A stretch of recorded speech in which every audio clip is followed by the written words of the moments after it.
Cool. Well, might as well get started. So, again, thank you for being here. This is really exciting. I know if you're anything like me, this camp has been fantastic so far. So, with that, I want to introduce us and tell you a little bit about IPFS and how we love community and community loves you. And particularly, I think we'll talk a little bit about Proto-School, which is a really exciting development here that we can utilize as a community. And more generally, is thinking about how do you foster and do well in a community. So we'll talk about that. So you want to get the next one? So, you know me, I'm Dan. We also have Kevin. And Stefan. So we each run a different chapter of Proto-School, and each organize a different community for IPFS in our local areas. So obviously we're global, interplanetary soon to be, right? So, cool. So with that, like, thinking about community in general, like, why do you want to steward, especially in a technical community, like of something more than just this, right? Where I know we can be in isolation, just programming and thinking through things, but that really only lasts so long. We're social creatures, right? So what we really need is face-to-face interaction. You know, look, this is some of the developer workshop last year, and now we're here at IPFS camp, right? Like, it's healthy and energizing, and it gets everybody moving and accelerates the stuff that we do individually when we come together and celebrate some of that stuff. So really, why do we want to do this as well? I think it's all about the intrinsic stuff, especially in open source, right? It's about, we want to see something happen, and together we can do it better. So really, that's why we're here. So, and then beyond just that, like, what's community about is why would you actually want to devote your time and energy to organizing and leading this thing? And I know for me personally, opportunities and motivation is really what drives me, is that this responsibility, this kind of like thing that I'm putting on me, it's like homework for me. It's putting these milestones that I have to achieve. So it helps incentivize me to do what I really want to help us achieve.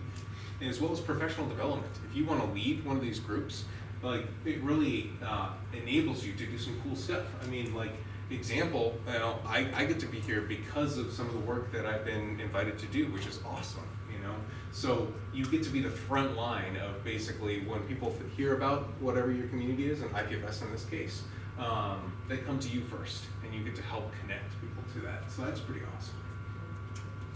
So if this kind of inspires you, if you like IPFS, but you also want to help really evangelize for IPFS and bring us all together, how can you do it? Really, it's first things first, I think, is doing some investigation, right? You want to figure out who else is here. It could just be you, maybe, but that's okay. It's a good place to start. If there are other people, though, I think we all work better together. So find them, identify them, and reach out and ask if you can be collaborative. And it doesn't have to be IPFS specifically or whatever community you're talking about. It's related groups. Like, for instance, I run a lot of Ethereum groups in the area. So blockchain and stuff is close enough related. There's a lot of overlap between the people who are interested in distributed systems as well. So that tapping into that resource is important. So start thinking about that. Right? And with all this stuff, I like to kind of ready, aim, fire, but really the ready aim when we're talking about doing this investigation should be small. Just try something. Throw something out there. If you're an organizer, trying not to get stuck up in the planning of it too much and just see what happens. I think it doesn't have to be anything formal to begin with. It doesn't have to be something that's super structured. I know that from a technical audience, we generally have a lot of that, but just get together, be casual, and see what comes of it. Much like camp, I think we see a lot of really cool stuff comes out of the informal space that we allow for us. So then, how else can we go about doing this? Seeking support, right? I love this quote. You guys heard this? Is if you want to go fast, you go alone. But if you really want to go far, if we really want to see these like dreams of a distributed web come together, you got to go together, right? So seek others in the community to support you as an organizer. If you're going to do this thing, try to find some cohorts, right? Try and find people who want to support you, whether it's in the logistics, or even emotional support is good to have too, right? And organizers and allies, because as things grow, you're going to want to help delegate some of this stuff around. So, and then I think that it's really important when you're thinking about meetups and events in general, is keeping a regular and appropriate, especially for you as an individual, cadence, right? So things that happen pretty regularly and people can kind of come to expect, like, whatever this event is that you have in a recurring sense, right? So what I think this really gets down to is what I see from community building is you get some trust and belonging really that come from this cadence that you develop, and then this familiarity and this comfort, right? People start to know each other, and then what it ultimately comes to is, I think the kicker is this loyalty, right? And this is what we see in like open source in general as well, is that once you bought into the people, like the ideas and the technology is cool, but getting around cool people like we are here, that's what makes you stick. That's the sticking force. So that's why I'm really excited about building these communities, because it enables us to go through the hard times together, right? And then I think that one thing, especially in the online world, right, is keeping yourself available as this organizer, this leader online, and regularly accessible, right? Be active, right? That's, I think, the most important thing that we see is that if you're just present as an organizer, as a leader, that's what helps everyone develop all these things. So really then, to get a community off the ground, you got to do stuff that's hard, right? And I like this example. If you want 100 people to come to your event, and you really got to do the work, personally getting in there and emailing like 200 people, you get a lot of failures here, right? And one thing you'll have to, as a community organizer, get used to is that sense, you know, that you'll try and you'll try and you'll try and not everything will work, but it's okay. It's building towards something. So there's a lot of sweat that goes into this, but there, in the end, I think it's so valuable, because what you get out of this is a way to galvanize people's attention, which I think is one of the most valuable commodities that we all have, right? To use it to fuel this dream that we all can work on together. So that's it. Let's go team. So with that, kind of gives you a sense of what organization might be and why you might want to lead some of the communities that are here. I think that we can talk about this new tool, which I think Kevin can switch over and talk a little bit more about. Yep. Hi everyone, I'm Kevin. I personally organize the Hong Kong IPFS community in Hong Kong, and then later on we organized we're the local chapter is organizing for the Polo School as well. And in these few days, I went into a lot of developers here, and then people like Mustafa from Turkey, and then Jerome from France, and they were talking to us like they want to actually start their local community, IPFS community, but they just don't know where to start, how to start. I think Polo School can be the like really good idea for you to start your community. So what is Polo School? So what is Polo School? Polo School is an educational community talking about the decentralized web protocol, and they have all the online tutorials, all the resources there. You can go through the tutorials, and then they have if you are one of the organizers in your city, then you will be the one to organize the event, and then maybe the mentor as well, and then you look for more and more mentors, organize the technical events, and then share with everyone doing the tutorials. And anyone go to Polo School? Visit Polo School, right? Okay. So there are a lot of online tutorials there. They're mainly about IPFS now, but they will have more content. Like this camp, they have MPF as the newest content there, and then they will have more and more talking about P2P, and then you can even build your own tutorial there, and then just go on there and check it out. And if you organize Polo School together with, either you can organize Polo School, or you can organize IPFS community together. You can use it as a community hub in your city. You will learn and grow your community bigger and bigger and support each other. Because like Mustafa talking to me like, or Jerome talking to me, when I talk to the people in my city about IPFS, they're like, what is that? Seriously, like I had that feeling 1 year ago in my city as well. So I just Stefan gave me a very good advice. Just do it. Don't think anything. Don't think of like, just go do it. Yeah.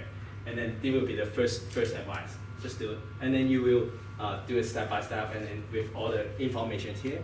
And then we are happy that Photograph invited us to do this event, and then just help everyone to grow their community in their city. So you can interact with people online like us. We actually met each other like half a year ago online, and then now we see each other in person. That's how we do our community, like worldwide, not only in our city. So, and the inspiration by the Photo School is by the law school. And then if anyone have checked out the law school before, and then it's actually, law school is a very successful project all worldwide for many years already. Yeah. So talking about the global development of the Photo School. So Dan was the first gentleman to start the event in Denver, and then he had some developers came, and then they actually went through the chapters, the tutorial together. And then, did you actually get a mentor here? Did you actually get a mentor? A mentor? Like, yeah. I got to mentor through some of these. It was fun. Yeah. So it's the first event, and then be the Denver chapter, and then the next one be the Seattle chapter in I think they had their event in May, and then they had a lot of feedback as well, and then they did go through all the tutorials here in the States, and then we got the next chapter will be Moorish is held by Stefan doing a lot of work as well. He actually creates some of his content as well. So you can go to the Munich chapter and check out. You can actually, it's all open and shared to everyone. Yeah. So if you don't know how to start and where to start, you can go check it out there. So that's from the Europe side, Munich, and then from the Hong Kong chapter, which I personally host the event there. I did introduce the Photo School to the community first, and then I actually went into university doing some IPFS workshop 101. Like those students, they have no background or no technical background, but they're having the blockchain course. They want to learn more about this, and then so we kind of like make it like very fundamental for them, the 101 workshop for them. I think we had a really good feedback from the community university. I mean, that may be another good place for you to start as well. Yeah. So Hong Kong, and then I actually because Hong Kong, the next chapter will be Shenzhen. Shenzhen, because Hong Kong is right next to Shenzhen, and then when I organize IPFS event in Hong Kong, a lot of people coming from Shenzhen, and they're like asking for like, do they have a Photo School event here? And then we actually organize the Photo School event there as well. And then Shanghai was the other one in China. Shanghai, and then I think the Shanghai organizer is here, but he's not in the room. Yeah, he's in the camp as well. So they're growing more and more chapters in globally. And the next chapter will be the Taipei, the next one, the Taipei. You see, I'm there as well, right? But yeah. Actually, I'm not the organizer. But how Taipei, they organize their Photo School chapter. I met a guy from Taiwan in Hong Kong in some kind of event, and then we talk about IPFS, we talk about Photo School, and then he was interested organizing this. And then I was just like, okay, he just don't know where to start. I could just go there, check it out, and can come and to like join you as a guest. I just give him everything. Like if you need help, and then you can. And then actually, I think the Taipei events was even better than those I organized in my own city, because like those people coming for the events, they are all developers, they're asking very quality, have high quality questions, and then they are very interested in IPFS and the decentralized web protocol. That's good. So then those are, I think that's all about the global development in for Proto School. Okay. So let's talk about how do you initiate Proto School, your local Proto School chapters.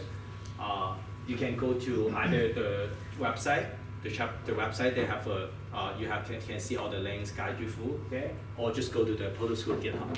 So you have to go to the Proto School GitHub anyways, like as long for you to open a new chapter, send a request, and then Terry will deal with the rest with you.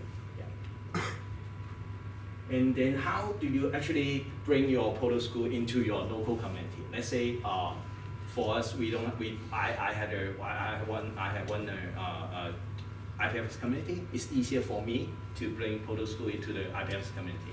But if your city, you don't have like anything related to IPFS, I think the first thing you can like approach like any blockchain community or any technical community like those community, then you can like ask for more help from them, rather than just working on your own. Then I think it will help you much better. Or if your local city already have a IPFS community, then I think you can go to meetup.com or go to you just search IPFS community. You can see all the cities worldwide, like how many IPFS community all over the world. Yeah.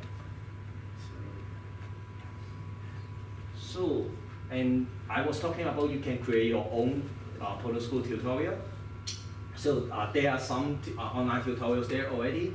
But if you have an idea for new tutorial, then you can just go to the GitHub and then submit a request, and then see you have all the work you have done, and then just submit there, and then I think the team will take a note, and then they will go through the rest with you. So see if there are any similar one there. If there are no, then you can submit your new one. So here, how do we run the community? I think you need a lot of help, like with doing the right thing on the right track, right? And then you have to do some social media. You need social media to help you to promote. So the first thing, of course, the Proto School website, and then the other one is the IPFS GitHub. IPFS GitHub, if you have events on doing some IPFS event or Proto School event, and then you go to the GitHub, submit the issue, and then they will I think they will post it on the newsletter, and I mean at least the official, they will like have some collaboration with you. And then you need to have you need to know the Proto School chapter, Twitter, Proto School Labs Twitter, and then I think those are those social media that for you to attract people, for you to attract even more people to come to your meetup, your event. So I think that's it for me. Oh yeah, and now we're going to actually run a very quick tutorial. Yeah, we can show you how we run the workshop. Like the best I think is to have a pilot and co-pilot. One doing the talking, and the other one doing the coding. And then you don't necessarily need the computer. We just show you, and then you can like see how it will go. Cool. Oh man, you picked the hardest one. Look at you. This is so hard. No. Lesson 7. Right. Is it the hardest one? Navigating. No, I didn't mean to have this one. Right? Is Okay. it only 1 line of No, code? lesson 1 is fine. Don't scare me. No, because I didn't pick this one. No, I picked this. Is it the one? Yeah. Okay. So, well, and this is the beauty of these tutorials, is we're able to, basically it's a walkthrough, right? And here we're looking at, how do you link to, in fact, no, this is not the one I wanted, you're right. I want to go not to blog, but in tutorials, down, it is number 1, blogging, not blogging. Content, yes, content addressing. Here we go. Yeah, this one. This is some of the basics, right? So as you saw briefly there on the tutorials, maybe we can go back. there really are in a small but growing set of lessons in each one of these different topics. And it's really, I guess, as Kevin was alluding to, we're soliciting for more people to give us ideas and also contribute to, you've built some beautiful tools, Terry and team, to help you actually put in something like you're about to see these tutorials here for us. So with that, yeah, here's number one. So Mr. Pilot, tell me what I'm doing. Okay, so in this tutorial we will be exploring the IPFS DAG API. So now we are talking about a CID address for the bulk of data in IPFS. So this will divide from this content. So every time everyone put on the same like hello world into the IPFS, they will get back an identical CID. So and then if they put in like hello, it's not hello, has hell 0 well, and then instead the CID will be different. So now then we'll show you how IPFS.that.put will get. So here in the tutorial, we're able to see, I put in something I want to test, I want to submit it. Well, it's, oh, I forgot to return the result. Yeah, so I you did can something see, wrong. right? By the way, the interaction. So okay, I gotta. This is a fun job as you build Right. tutorials, is to predict everything people are going to do wrong and write error messages for all of the most common things. Right.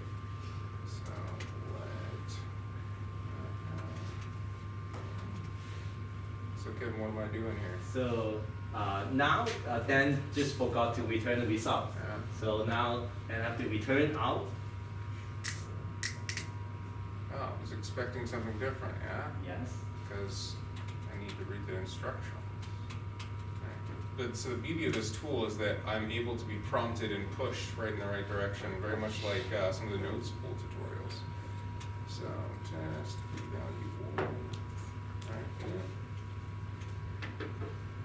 And hey, I got it. Okay, it Yeah. works. So you can see your result here. It Mhm. works, and then you can even view it in the IPLD. Yep. The other thing is if you get stuck, right, you're able to interactively look at answers, and it'll give you a sense of what you might be doing wrong without overriding your work. So it's a very powerful tool to do some of these tutorials. As well as then you come away with a little check mark badge that says, yes, I achieved. I was like trying to experiment with this tool, and when you submit the correct answer, you can't keep working on it anymore. Like Yep. you're stuck in there, and I got to clear my cache to show something. I think we So can what reset you- the code. Yeah, if you go that's back it, into we one of can those lessons, show- so scroll down a little. If you click reset code, it's also going to reset your Yeah. status. So it's going to take you back to having it look like you've never started. Yeah. Uh, So I it might don't- be a good UX to say start over as opposed to reset. Yeah. Well, that would work too, but maybe ability to continue where you left off would be nice too. Hmm. Do you mean you already submitted and it passed? So it. Yeah. Yep.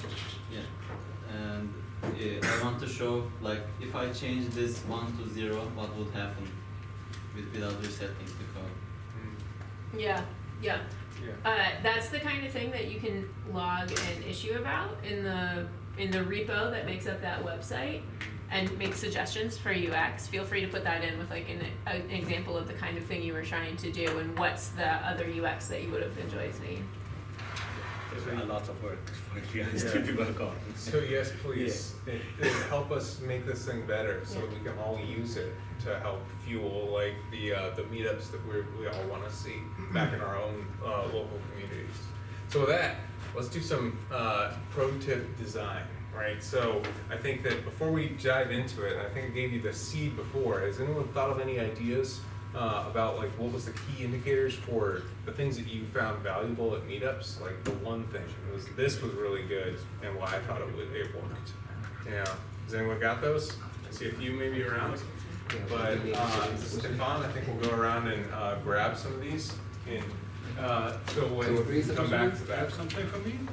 Not yet. Yes, But- So the question is what we, What do you think is the one or maybe two like most important and valuable things at a meetup? Like what shined to you is like this was the thing that made it work. Yeah. Do you have something? Huh? Stefan was gonna put them in the back and organize them. So, but from our experience, right, what do we know from doing these things a lot, right? I do meetups a few times a week, so I want to arm you guys with some powerful things to think about when you're trying to build your community. So in particular, I think that when we see, maybe even at the camp a little bit, is trying to hit maybe too many different people in too many broad areas at the same time. I find workshops in particular you gotta hone in. You gotta say, this is for this kind of group, very beginner, very intermediate, very whatever it is on this topic, and make it loud and clear to everybody who's attending that that's exactly what it's for. So, because if you try and make it for everybody, unless that's your intention, is to just be a broad scope, right? It tends to lose a lot of people in the weeds. So target, go for it, and be loud about letting people know. And then, so when we're thinking about doing work to get this stuff set up, right, you want to enable people with some of the topics already to seed their ideas, to seed some of the stuff, the knowledge base that they need to succeed at this. This is a way also to kind of self-feed the right kind of people into whatever you're targeting your audience for. And then I think that when you're designing whatever your workshop is, try and, as much as possible, make it an all-in-one package. So if you do some pre-work, right, that's fine. But whatever the thing is you're doing at this event should stand alone all on its own and then enable you to go to whatever this next step is. If it is kind of loose on both ends, then you tend to lose a lot of value. So you want to make sure you're aiming for that. And then, so when we're thinking about, sorry. There we go. This prep work, whatever you're going to be designing, don't go and punish the people who actually did it, because most people don't do it. But assume that they did. They didn't do all that well, but they kind of did it somewhat. So refresh, but don't rehash any of this pre-work. Again, is the expectation to kind of like say, we gave you something to think about, and if you didn't, okay, we're going to move on, right? When you're thinking about also designing this content, this all-in-one package, as much as possible, try and think of it to make it viral. So this is one of the beauties of Proto School, is that these can be reused, repackaged, and pushed out all alone without you having to organize and run it every time. Then Yeah. don't punish the people who didn't do the prep work or who did the prep work. Who did the prep work. So the people who did the prep work, I see a lot of meetups that I'll go to and they say, we said you should do this thing, right? Yeah. And nobody did it? Okay, let's do it together right now kind of stuff. So everybody who actually, Oh, okay. right, if they come and it's a Don't waste of bore their the people who time. did the Yeah. prep work. Right. So don't waste people's time who actually put in the effort beforehand. You know, just the refresher to get everybody who didn't on the same page, kind of, but that's at least that's what the philosophy I like. And then trying to make the workshop itself self-instructing, right?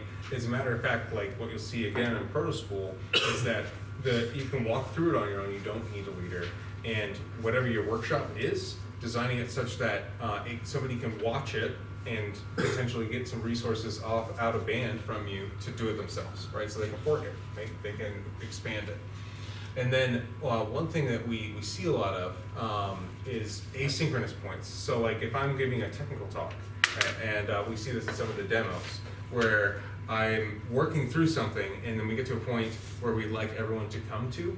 So if I need you to achieve some task, like get this app running, right, set up this thing, there's a lot of waiting involved, right? It's like try as much as you can to avoid these asynchronous points in class. right? So you're trying to move through a flow in whatever your event is, and when you do hit these asynchronous points, maybe this is a time to actually move to the next thing. So like in Proto School, we have lessons that are all stepwise pieced out, so they stand alone, and that is the point at which you can break away and go and like learn some more if you need to get prepped for whatever step 2 is. So I think that's got what we want to say. Right.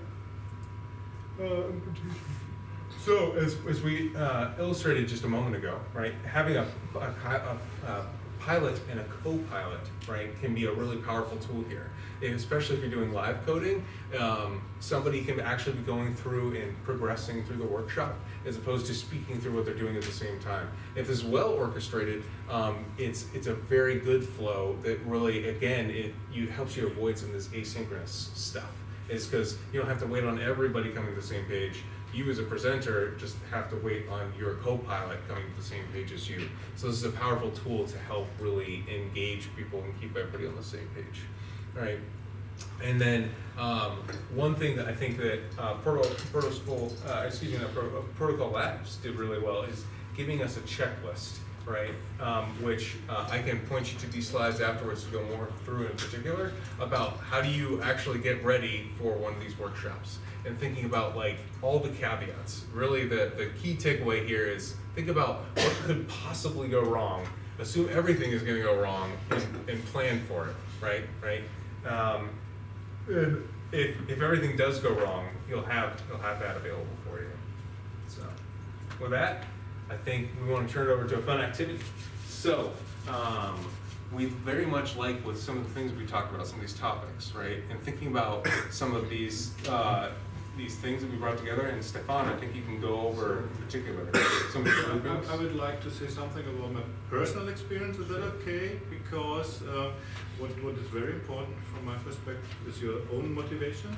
So kind of do what you like. So for instance, I make my own exercises with command line IPFS. I tried it out myself on localhost with localhost, and then of course it's much more fun if you have some people in a workshop and they try it then from laptop to laptop. So I did not follow the Proto School idea. I did my own, and it's just because your motivation, because at the end it's about you, that you're motivated to do it. And then you can motivate other people, and then you can have a community, and then you get dynamic. So that's my experience. Yeah. And I liked it. And now I think we go here and have some ideas from the people. Meetup hosts being approachable. So about the hosting, you shall say some words, probably. When you find a host. Sorry? You mean venue you hosts? need a venue, you need a place. Yeah. So ideally, from my perspective, it was about meetup.com, which is quite a big thing in Munich. So if you have been on some venues, you just ask them, and mostly they say, yeah, why not? So that was not a problem. I don't know if you have some other experiences, but I guess Sure, yeah. it's not a big thing normally. There's a large swath of tools. One thing I did glaze over in here is that the planning and management of a community and events within it can be a lot. There's a lot of things and moving parts to think about. But more than anything, that's why we're here. This organizer community of organizers, come and talk to us. We'd love to help you and get you on board to the right kind of stuff. But I think this might be a great transition into like this activity we'd really like to do with you. So it's thinking about this first meetup, right? So we planned, let's assume that nobody's in the area, it's just you, you're going gung-ho. But with that concept, it's like, I wanna start a community and seed it. What's your first meetup gonna look like, right? And with that in mind, I think we have an interesting aspect to thinking about if everything can go wrong, there's at least one thing that's gonna go wrong during this event. So let's have you prep in what you think would be this ideal first thing with this caveat, right? And I think here, keep these ideas in mind. So Kevin, I think you wanna pass around the, Just, you want to like, because you like only one here, right? Oh, yeah, Maybe yeah. like So we one- want to be in either groups one of or two. roughly 5. Roughly 5 people. Yeah, yeah. Or One or tables, two. right? So we can consolidate a few if you'd be interested in participating. And do they need the paper? Okay, so we thought that we would take advantage of an existing developer group and we'd go in and do a talk at the Python meetup. So that we have like a built-in community already there that's pretty open to these kinds of ideas already. And then try to get people not only interested in IPFS, but distributed systems and the distributed web. And then since that we're going into an existing meetup, we don't need to plan for a venue, we can just use their venue. And the outcome would be that we would show them how to host their blog on IPFS, and the takeaways would be to continued study in how to use IPFS and point them at Proto School, and how to join the IPFS meetup if we were going to start one independently. And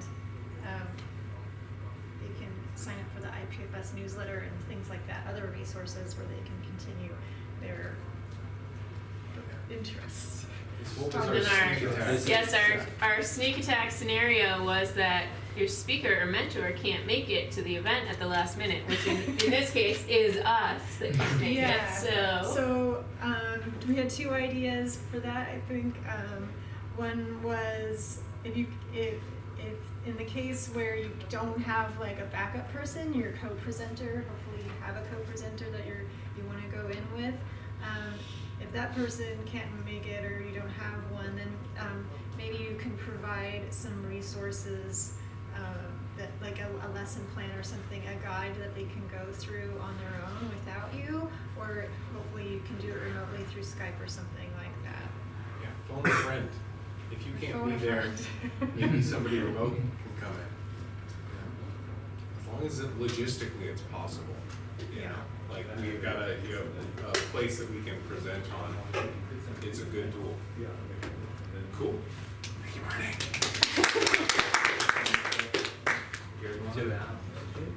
John? Here. Yeah, so that's a really good idea.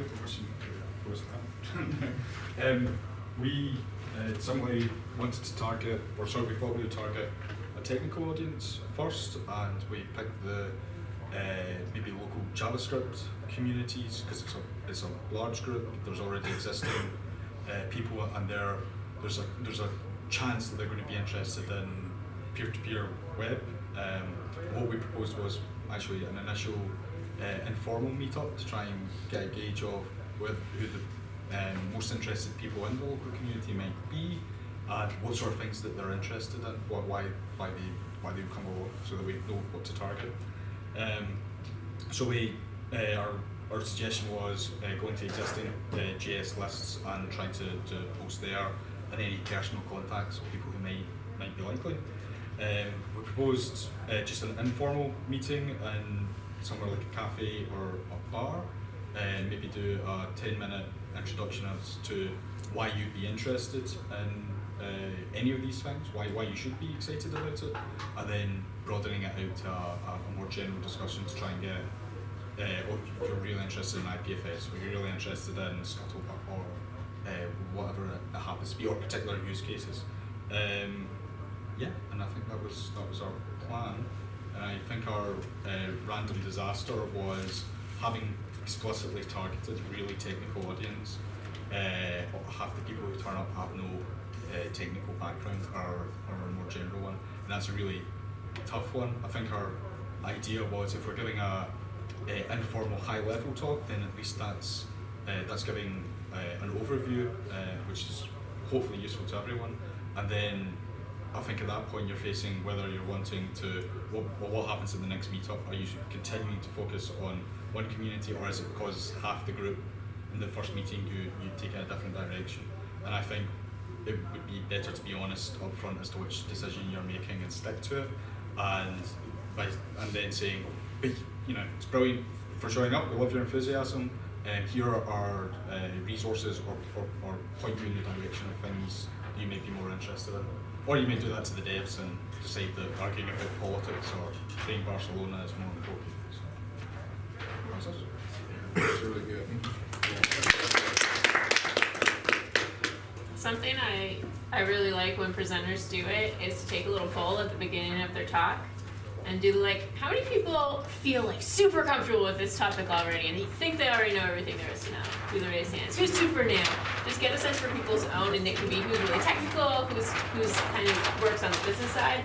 So even if this is not the audience you intended, you're not gonna revamp your whole presentation in the middle of it, but you can at least like throw in some translations into more friendly language in the middle or whatever, just. Right. And I think you bring up a really good point, is that your community might not be what you think it is or want it to be, right? And maybe you aren't all that interested in whatever aspects everybody else is, and that's okay. Like, you discover this and you evolve over time, and follow your passions, because that's the only thing that's going to keep you in for the long game, you know? So if it's just not there, it's not the right time, that's okay, you know? And like you say, steering and guiding people to other resources that you're aware of is good, and being honest about that you don't really care about whatever it might be, like, that's okay. You know, you still created the intersection that other people who are can come together and do that. So that's cool. Yeah. Great. Let's go on. Do you see it's very clear? All right. Yeah. I'm gonna introduce how to organize a meetup or activities, and Stefan will talk about the scenario. Great. Just define, like, we gonna organize IPFS activity or IPFS meetup in Europe, like in Berlin, and some very important point I had wrote down here, like, at first, who is our target? We should think about who is target, like audience. We can say some audience have technical background, they can coding, they understand the internet, they also understand the distributed web, and we can say also some audience don't understand technology, but they are more focused on the business, like we can say non-technique, and how to make advertisement, or how to organize some people. We can say we can organize some people from the university who study the computer science or IT, and we can say also company and some communities, like we have many communities online and offline. And now we should choose one place to hold this kind of meetup. One place, like we can say, but I found that if you have many people from the university or company, you can also choose the university or company as your place, as your meetup place. We can also rent hotel, some conference room, and we should also think about the food, something to drink, and most important for the internet is we should have a Wi-Fi, very fast Wi-Fi. Yeah, right. Yeah, and we can also think about the support sponsor. Who is sponsor? We can probably, if we organize the IPFS activities, we can write an email to the protocol lab. We're gonna spread your ideas, and this is very valuable, very important. Could you please? Everyone's staring at me. Yeah. Protocol lab. Yeah, I think you will support us, right? Great. Just I'm not the right person to talk to. Reintroduce him. Yeah. Yes. All right. And the speaker is very important. At first, my appearance is that I attended the first IPFS developer meetings in Berlin. Before I was non-programmer.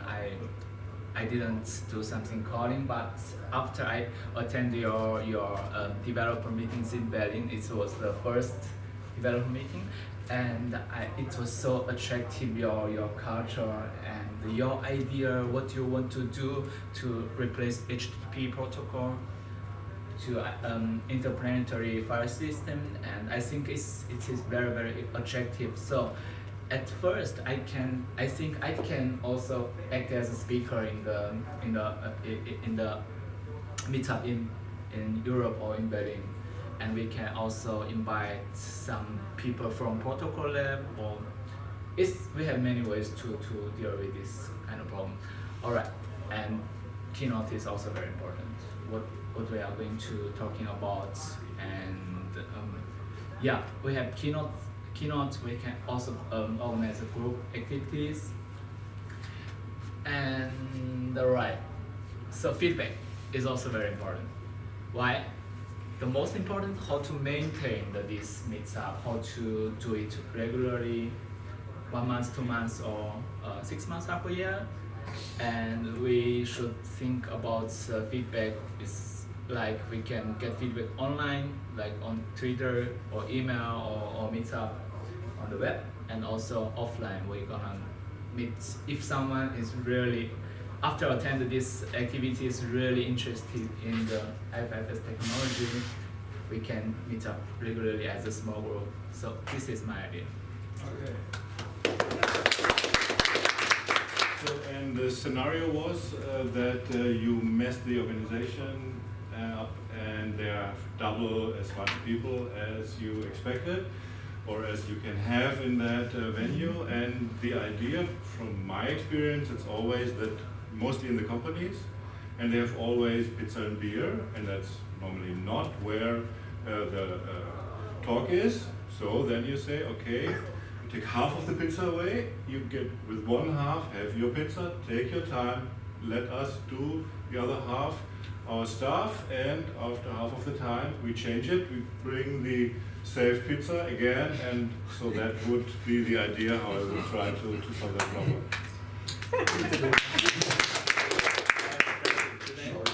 Let's say you have planned the events for like 2 hours or 3 hours. Like if you separate into 2 groups, then how do content?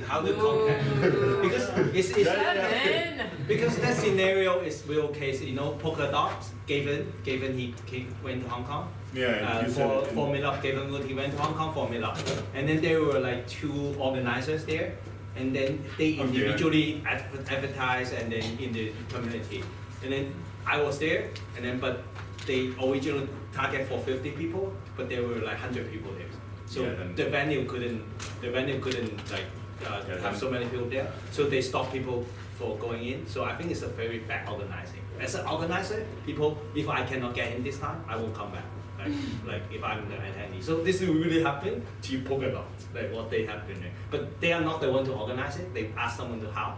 So it's really happening. And sorry to sort of throw this out there too, but I know that I was talking to actually about kickback, right? If you guys know what kickback is, it's this idea that you bond some small amount of money to a meetup, and you get it back when you attend, but you lose like let's say $5 or something like that if you don't attend. And what did you say? It took like the rates of meetup attendance or hackathon attendance from 50% to 93% because of the bonding thing, so that you have a better idea ahead of time about, because sometimes it's hard to tell. How much to discount, the people that say they're going to go to what's actually going to happen. Yeah. So from my experience, free events that are absolutely free, it's about 50% most of the time. So putting anything though, and this is something you have to think about. Literally $1, right, is enough to push people away. They're like, it's too hard, right? And thinking about, even though it's just $1 in your head, the friction of having to pay for it, right? However, it's like I have to set up an account somewhere, or I gotta actually bring you money. Like it's going to change the demographic quite a bit. So, but the skin in the game mechanism is really cool. Kickback is there. There's a really cool Ethereum specific Protea is just coming out to try and get a better gauge. So tools are coming, I think, to help free-ish events. It still takes time and effort to do stuff. I guess I wasn't sort of suggesting that every single time you would do this, but with something like a high value or a high potential for like there's way more interest there. I mean, that's your job as an organizer to kind of make a good judgment call there. I mean, if it's just you as the keynote speaker, I wouldn't propose to use it, but something like that. And at the same time, it is okay to mix it up too. You can have a lot of free events, and then this is a highlight event, and just a little bit of friction, just like, it's $5 to come, or whatever, or it's $50 to come. Of course, thinking about what you use those funds for, but just as a mechanism to be a cut, right? To just say, we can only accommodate somebody, how much do you care about it, basically? This is also a mechanism I thought about in the cryptocurrency community, is like, I wanna make it free, but I want to have this cut for people. It's, so it'll be $50 or whatever they come to an event, which you get $50 in crypto back for, that kind of thing. So it's like, if you do the effort and all the friction, you're self-selecting someone who's doing something like that. I just have a little suggestion, like if you're planning your first ever event, I suggest you do it free because it's the first one, right? If you're charging people for the first one, then you won't have your second one. I mean, yeah. I'd also really recommend that if you ever lead a paid event that you offer scholarships, like have a way as people are applying to come that they can request a scholarship so that you're not unintentionally excluding a segment of your potential audience. A lot of times the people who are having those financial troubles are the people who are already not represented enough in the room in tech. And like, so if it is a higher amount of value, putting a slight premium even on that to fund those scholarships, right? Because are you covering costs with that, or are sponsors covering costs with that?